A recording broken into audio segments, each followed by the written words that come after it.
Beijing qishliq olimpik tənhərəkət müsabiqəsini ötküzüşkə tayyorluq qılıyotgan Xitoyning bu davlatga chet ellik jurnalistlarning Sharqi Turkiston haqidagi xabarlarining 90%ni e'lon qilishiga to'sqinlik qilganligi oshkorlandi.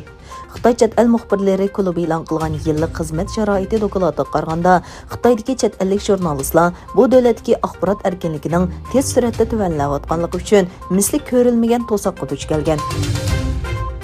Amerikaning Birlashgan Davlatlar Tashkilotida turishliq doimiy vakili Linda Thomasning aytishicha, ular Rossiyaning 2-oyning beshida Belorussiya-Ukraina chegarasidagi harbiy kuchini 30 mingdan ortiq askarga kengaytirishni planlaganligiga oid paketlarni ko'rsatgan.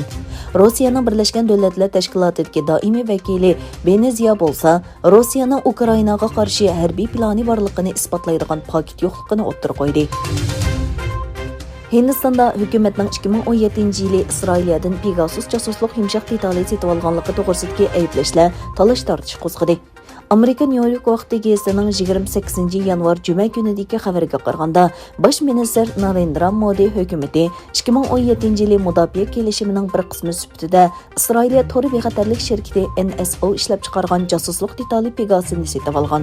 Bu uchur oshkorlangandan keyin zo'r talash-tortish paydo qildi. Egilenishicha, Yaponiyaning g'arbidagi Ishikawa o'lkasida bir F-15 kurashchi aeroplani bilan bo'lgan aloqa uzilib qolgan.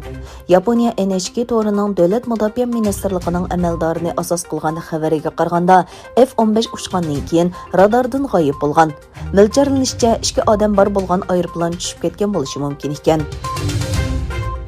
Fransiyaning Bamakoda turishliq bosh elchisi Joel Miyerdan 72 soat ichida Malidan ayrilishi talab qilindi. Yerlik taratqularning xabariga qaraganda, Joel Miyer Fransiya amaldorining Malidagi o'tkinchi hukumat to'g'risidagi so'zidan keyin Tashqi ishlar ministrligiga chaqirtilgan. Qozog'istonning g'arbidagi o'zin neftlikida taxminan 40 million tonna zapasi bor yangi neftlikning bayqalganligi e'lon qilindi.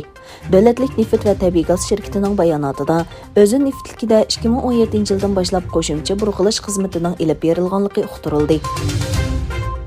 İstanbulda dünya musulmonlarining Uyg'ur kirisiga oid inkaslari haqida dugilik ustal yig'ini ochildi. Bu yig'ini Uyg'ur kishilik huquq qurilishi, Dunyo Uyg'ur qurultiyi vaqfisi, Uyg'ur akademiyasi, Sharqi Turkiston o'limalar jamiyati qatorliq tashkilotlar birlikda uyushtirgan bo'lib, bu yig'inga Turkiya, Amerika, Angliya, Germaniya, Fransiya, Malayziya, Indoneziya qatorliq davlatlardagi musulmon ijtimoiy tashkilotlarining vakillari, diniy olimlar, tadqiqotchilar, yozuvchilar, muxbirlar bo'lib 100 dan ortiq kishi qatnashdi.